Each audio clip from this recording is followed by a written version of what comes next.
Study IQ IAS, अब तैयारी हुई अफोर्डेबल।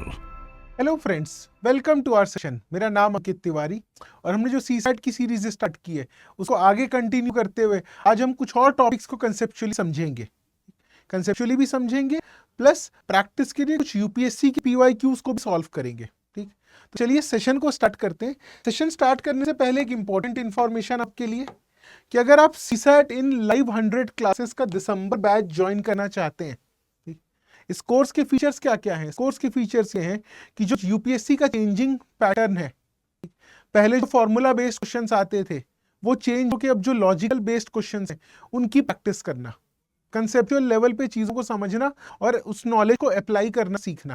ठीक, इसके साथ साथ 2013 से लेकर 2023 तक का PYQ डिस्कशन, प्रैक्टिस शीट के फॉर्म में you are going to get 1500 plus question, साथ में उसका solution video, 10 mock test and basic to advance level preparation. इस पूरे कोर्स को आप ज्वाइन एनरोल कर सकते हैं only at 4999 by using my code 80 live.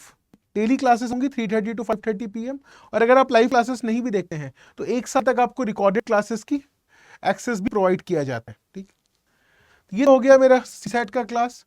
अच्छा, अगर मुझे सीसैट के साथ साथ जीएस को प्रिपेयर करना है तो this is 75 day GS revision course. Basically 75 days में we are going to cover GS plus CSAT. ठीक, और ये रिवीजन कोर्स है, रिवीजन के साथ साथ गैप फिलिंग कोर्स भी है। अगर आपने GS पेपर के किसी टॉपिक नहीं कवर किया है, भाई लक्ष्मीकांत और स्पेक्ट्रम आप पढ़ चुके हो, तो जो पढ़ चुके हो वो रिवाइज हो जाएगा और जो चीज़ें नहीं पढ़े हो वो आप फर्स्ट टाइम में उन गैप्स को फिल कर लेंगे। ठीक, और क्योंकि न्यू ईयर आ रहा है, स्टडी IQ आपके लिए एक बहुत अच्छी अपॉर्चुनिटी लेकर आया है कि आप स्टडी IQ किसी भी कोर्स को एनरोल कर सकते हैं at a very discounted price. ये जो SIP प्लस का बैच है, ठीक, the admissions are closing on 31st of December. ठीक, और 2 जनवरी तक के you can enrol this batch only at 6999। 2 जनवरी तक के डिस्काउंटेड प्राइस पे एनरोल कर सकते हैं। Discounted price is 6999 and the code for the maximum discount is 80 life. ठीक, तो ये SIP प्लस हो गया, सीसैट का कोर्स हो गया। इनके फीचर्स के बारे में मैं बाद में बात करूंगा एंड में। अब क्योंकि सेल है तो भाई बहुत सारे कोर्सेज पे डिस्काउंट है। तो हमारा मेन फाउंडेशन बैच है प्रीलिम्स टू इंटरव्यू, जहां पर GS की प्रिपरेशन, पूरे सिविल सर्विसेज एग्जाम की प्रिपरेशन बहुत कॉम्प्रिहेंसिव तरीके से कराई जाती है। उसका भी आप एडमिशन ले सकते हैं ओनली एट 21999 पे। ठीक, the code is same 80 live. And अगर इन 9 ऑप्शनल में से अगर मैं कोई ऑप्शनल चूज करना चाहता हूँ, if I want to choose any optional from these list of 9 optional, तो ये भी आप एनरोल कर सकते हो ओनली एट 14999। तो 2 जनवरी तक के discount is available, use the code 80 live. और आप कोई ऑप्शनल को एनरोल कर सकते हैं, P2I बैच को एनरोल कर सकते हैं, SIP एनरोल कर सकते हैं और सीसैट एनरोल कर सकते हैं। आज का हमारा जो टॉपिक है this is time and work. Time and work में 2023 का जो क्वेश्चन था वो बड़ा इंटरेस्टिंग क्वेश्चन था। तो उस सवाल को ही आज हम सॉल्व करेंगे। We are going to solve time and work question, जो कि सीसैट 2023 में आया था। ठीक, आप सबको पता है कि टाइम एंड वर्क का एक बेसिक फॉर्मूला होता है। ठीक, वो फॉर्मूला क्या कहता है कि number of days into 1 days work is equals to total work. ठीक, नंबर ऑफ डेज इनटू एक दिन का काम is equals to total work. ठीक, तो चलिए इसी फॉर्मूले को अप्लाई करते हुए क्वेश्चन को बनाएंगे, बट क्वेश्चन थोड़ा सा ट्रिकी है।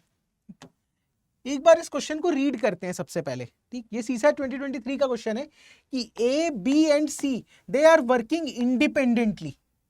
एक साथ यहां पर काम नहीं कर रहे हैं, दे आर वर्किंग इंडिपेंडेंटली। एक को लगता है 8 दिन, एक को 16 दिन, एक को 12 दिन। तो क्या मैं ये लिख सकता हूं सबसे पहले कि A जो है, अगर A को, ठीक है, कैपिटल A को अगर 8 दिन लगता है वर्क पूरा करने में, तो एक दिन में वो कितना वर्क करेगा? W/8। अगर कैपिटल A को 8 दिन लगता है तो एक दिन में उसका वर्क होगा W/8। कैपिटल B की क्या कहानी है? एक दिन का वर्क अगर निकालें तो कैपिटल B को लगेगा W/16। अगर 16 दिन में काम फिनिश कर रहा है तो एक दिन में करेगा W/16। और कैपिटल C को 12 दिन लग रहे हैं तो सी के एक दिन का वर्क कितना होगा, W/12। These are the 3 information which we have get from the question। अब सवाल आगे क्या बोल रहा है कि ए जो है वो अकेले मंडे को काम करेगा, अकेले। बी जो है वो अकेले काम करेगा ट्यूसडे को। सी जो है वो अकेले काम करेगा वेंसडे को। उसके बाद फिर ए आएगा थर्सडे को, बी आएगा फ्राइडे, सी आएगा सैटरडे, फिर ए आएगा Sunday, B Monday, C Tuesday. इस तरीके से ये लोग अकेले काम करते रहेंगे। ठीक, तो आपको क्या बोला है, आप कितने नंबर ऑफ डेज लगेंगे वो तो बाद में देखेंगे हम। 2 स्टेटमेंट गिवन है मुझे क्या करना है, मुझे सिर्फ और सिर्फ ये 2 स्टेटमेंट चेक करने हैं। कौन सा, the work will be finished on Thursday, the work will be finished in 10 days. ध्यान से देखिएगा इस कंसेप्ट को। एक स्टेटमेंट बोल रहा है कि वर्क जो है मेरा थर्सडे को फिनिश हो जाएगा, दूसरा स्टेटमेंट कह रहा है कि सर 10 दिन में फिनिश होगा। ठीक, मैं कैसे फाइंड करूंगा, देखो इस टाइप के क्वेश्चन में मुझे आंसर फाइंड नहीं करना, मुझे सिर्फ और सिर्फ इन स्टेटमेंट्स को चेक करना है। तो चलिए पहला स्टेटमेंट लेते हैं हम लोग, the work will be finished on Thursday. Work मेरा फिनिश कब होगा, वर्क मेरा फिनिश कब होगा, जब मेरे इक्वेशन में लेफ्ट हैंड साइड का जो वैल्यू है वो W के बराबर आ जाए। याद है इस फॉर्मूले में मैं क्या लिखता हूं, number of days into 1 days work is equals to total work which is W। तो जब टोटल एडिशन W के बराबर आ गया, मैं कहूंगा my work will be finished. देखो मंडे, ट्यूसडे, वेंसडे, थर्सडे, ये मुझे पहला स्टेटमेंट चेक करने के लिए, that work will be finished on Thursday. तो मैं चेक करता हूं, मंडे कौन काम करेगा, कैपिटल ए, ट्यूसडे कौन करेगा, कैपिटल बी, वेंसडे कौन करेगा, कैपिटल सी, थर्सडे फिर किसका नंबर आएगा, कैपिटल ए का। ठीक, ये लोग ऑल्टरनेट डेज में वर्क कर रहे हैं, एक साथ वर्क नहीं कर रहे। अब बताओ ए का एक दिन का काम कितना है, W/8, इसका W/16, इसका W/12, वापस से ए का W/8। आपको चेक करने के लिए बता रहा हूं, मैं सॉल्व नहीं करूंगा। अगर मैं इन चारों क्वांटिटी को ऐड करूं, W/8 प्लस W/8 हो जाएगा W/4। ठीक, इसको जब आप ऐड करेंगे पूरे को तो it is not equal to W, it is not equal to W, ये W के बराबर नहीं आएगा। मतलब 4 दिन में वर्क तो नहीं हो रहा, पहले थर्सडे वर्क खत्म नहीं हो रहा, मैं इसको कंटिन्यू करूंगा नेक्स्ट थर्सडे तक के। ठीक, फिर थर्सडे के बाद आएगा फ्राइडे, फिर आएगा आपका Saturday, then again Sunday, then again Monday, Tuesday, Wednesday और फिर लास्ट में थर्सडे। तो ये मैंने लिख लिया, मंडे से स्टार्ट हुआ था नेक्स्ट थर्सडे तक के। कौन कौन कैसे काम करेगा, A B C A B C A B C A B। Clear है ये चीज, हमको ये समझ में आ रहा है कि भाई A जो है कितने बार काम कर रहा है, 1 2 3 4, B जो है 4 बार काम कर रहा है, C जो है सिर्फ 3 बार काम कर रहा है। अगर मैं नेक्स्ट थर्सडे तक का कैलकुलेट करूं तो आपको वर्क रेट पता है सबका, ये भी एक दिन में W/16, W/12, W/8, W/16, W/ कितना था ये 8, नहीं कुछ गलत लिखा क्या, W/12 है सी का, सॉरी, W/12, W/8, W/16। ध्यान से देखिएगा इस क्वेश्चन को, मैंने लिख दिया कि भाई मंडे से लेकर अगले थर्सडे तक के इतना काम हो रहा है। अब मुझे इसको ऐड करके देखना है कि क्या ये W के बराबर आ रहा है। अब ऐड कैसे करूंगा, गिन लेते हैं, A कितने बार आया है, A आया है 4 बार। अगर A 4 बार काम कर रहा है तो A का वर्क कितना हो जाएगा, 4 इंटू W/8 प्लस B कितने बार काम कर रहा है, काउंट करोगे तो B भी 4 बार काम कर रहा है, means 4 into W/16, 4 into W/16 plus, अगर C की बात करें, हमने देखा था C जो है वो 3 बार काम कर रहा था, 3 बार काम कर रहा है मींस 3 इंटू W/12। अब इसको अगर सिंप्लीफाई करोगे तो ये कितना बन गया, W/2 plus W/4 plus W/4, इन दोनों को ऐड करो कितना आएगा, W/2 प्लस W/2, ऐड कर दीजिए W। मींस अगर मैं थर्सडे तक के सारे वर्क को ऐड करूं तो it is coming out to be W। अगर it is coming out to be W, then my work will going to be finished on the Thursday. Statement 1 correct है बिल्कुल, ठीक, कि मेरा जो वर्क है वो थर्सडे को फिनिश होगा। अब क्या कह रहा है, work will be finished in 10 days।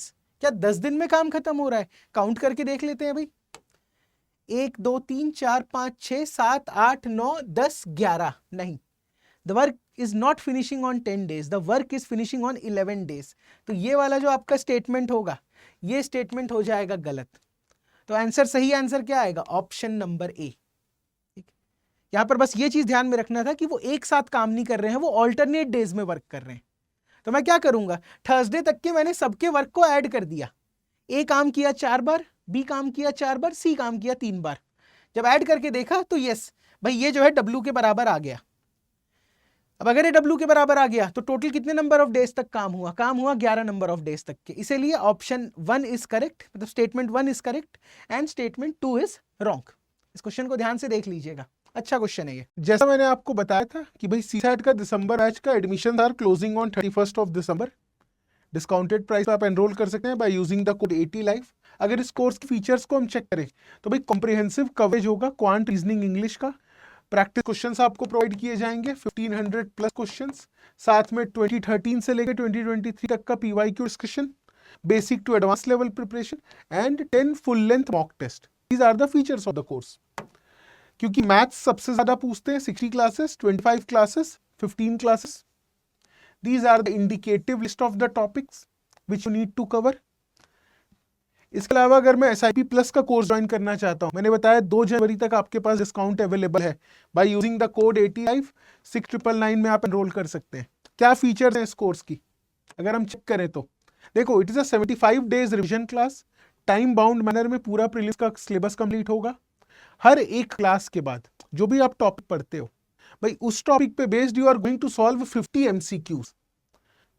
जब हम देखें in totality we are going to cover at least 3500 plus MCQs। आप इन 3500 क्वेश्चंस के फॉर्म में मत देखिए, 3500 कंसेप्ट्स के फॉर्म में देखिए। इसके साथ साथ आपको सीसैट के वर्कशॉप्स होंगे, NCERT स्टैंडर्ड बुक्स, दोनों में से इंपॉर्टेंट चीजें पढ़ाई जाएंगी। करंट अफेयर्स और स्टैट को इंटीग्रेट करके पढ़ाया जाएगा। ऑल इंडिया ओपन टेस्ट, ये सारे के सारे फीचर्स अवेलेबल है। याद रखना 2 जनवरी इज द डेडलाइन, जो क्रिसमस आपका न्यू ईयर सेल है। आप P2I बैच भी एनरोल कर सकते हैं ओनली एट 2199। और कोई भी optional PSIR, sociology, geography, anthropology, pub ad, history, maths optional के classes would be conducted by me only. Philosophy and Hindi literature, तो इसको भी आप एनरोल कर सकते हैं classes along with test series 14999 में। स्टडी IQ IAS, अब तैयारी हुई अफोर्डेबल।